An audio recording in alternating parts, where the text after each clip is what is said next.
Bonjour les enfants, j'espère que vous allez tous très bien, j'espère que vous vous amusez, j'espère que vous profitez de vos vacances et que vous arrivez quand même à apprendre des choses malgré cette drôle de période. J'ai ici un livre, voilà, je vous le lirai en plusieurs fois parce qu'il est assez long, il fait une centaine de pages, donc je vous enverrai des petites vidéos assez régulièrement.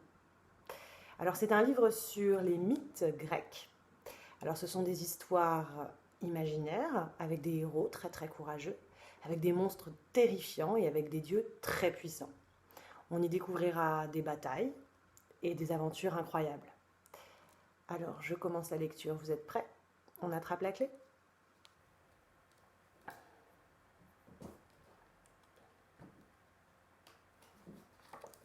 Le don du feu. Il y a bien longtemps, les dieux et les déesses de la Grèce antique vivaient dans des palais perchés au sommet de l'Olympe. Leur maître à tous s'appelait Zeus. Il était sage et très puissant, mais il lui arrivait de se montrer malveillant et de faire des bêtises. Lorsqu'il était en colère, ses doigts lançaient des éclairs et les autres dieux avaient peur de lui. Il avait épousé la déesse Héra, qui lui avait donné de nombreux enfants. Au début, les dieux et les déesses régnaient sur un monde presque vide. De nombreux animaux s'y promenaient en liberté, mais aucun être humain n'y vivait. Les animaux avaient été créés par le dieu Épiméthée, qui s'y entendait pour fabriquer toutes sortes de choses. Un jour, Zeus demanda à Prométhée, le frère d'Épiméthée, de créer des êtres humains pour peupler le monde. Prométhée ramassa un peu de terre, il s'en servit pour modeler des hommes et des femmes à l'image des dieux. Puis il souffla dessus, leur donnant ainsi la vie. Les hommes étaient heureux sur terre. Cependant, Zeus leur refusait le feu. Prométhée, qui aimait ces créatures, s'attristait de les voir frissonner la nuit.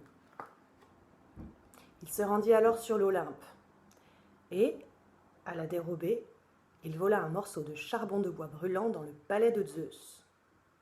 Il en fit don aux hommes et leur montra comment en tirer du feu.